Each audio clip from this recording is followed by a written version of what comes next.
Higit 1,000 mag-aaral ng Amang Rodriguez Elementary School sa Malabon City ang naging benepisyaryo ng Batang Busog Malusog o BBM Nutrition Program ngayong araw. Si Bernard Ferrer sa sentro ng balita.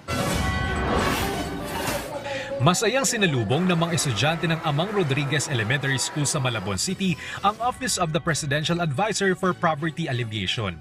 Ito ay kasunod ng isinagawang Batang Busog Malusog o BBM Nutrition Program na bahagi ng Bagong Pilipinas Program ni Pangulong Ferdinand R. Marcos Jr. Layunin ng programa na matutukan ang estado ng nutrisyon ng mga estudyante upang mapanatiling malusog ang kanilang pangangatawan at matulungan silang makapag-aral ng mabuti.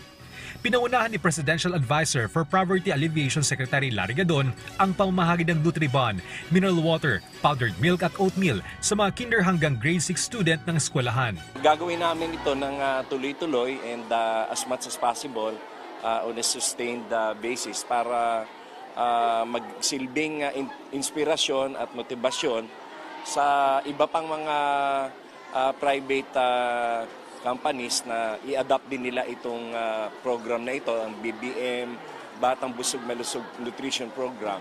Sa datos ng Office of the Presidential Advisor for Poverty Alleviation, umaabot na sa mahigit 2,400 estudyante ang naabot ng BBM Nutrition Program. Target ng programa ang mga nasa urban poor dahil ayon sa datos ng Department of Education o DepEd ay mas marami ang undernourished na estudyante sa Metro Manila.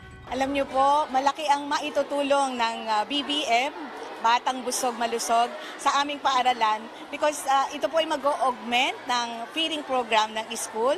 Bukod po sa mga feeding programs ng school, ito po ay makakatulong sa kapwa kong mag-estudyante, lalo na sa mga nangangailangan. May tuturing na model school ang Amang Rodriguez Elementary School na second place sa literacy at innumeracy sa Malabon City. Nasa top school din sila sa Malabon City at sa buong Metro Manila pagdating sa water, sanitation and hygiene kung saan mayroon silang 3-star. Umaasa ang pamuno ng eskwelahan na sa tulong ng iba't ibang programa ng gobyerno ay may pagpapatuloy nila ang mga magagandang nasimulan para sa mga estudyante. Ang BBM Nutrition Program ay sumusuporta rin sa mga nakalatag na programa ng DepEd para sa mga estudyante sa bansa. Bernard Ferrer para sa Pambansang TV sa Bagong Pilipinas.